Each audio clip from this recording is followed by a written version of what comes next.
Девушки у нас большие молодцы. А теперь, когда я... Гомумән әйткәндә, Instagramда мин бер фото урнаштырган идем. Һәм анда ул фото астында менә шушы Рональд Макдоналд йортыннан миңа яздылар, берәр теләгегез юкмы килеп җырлап китергә дип инде.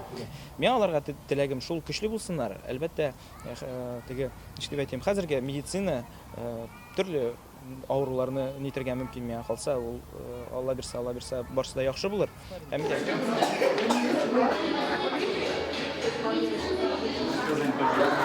Давайте массаж. Можно было ездить, да, по большим городам ездить. Рассказать.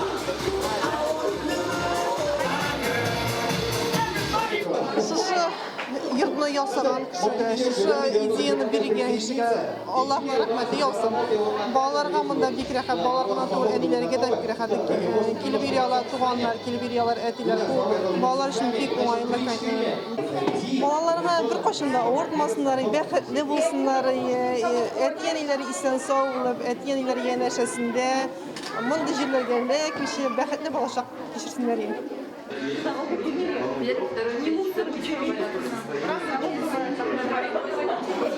Birinchidan men bolalarni bek нык яратам. Дом Рональда Макдоналда чакырдылар, чыгыш ясарга, балалар белән аралашырга. Иң мөһиме ул сәламәтлек. Сәламәтлек булса, барысы да булыр.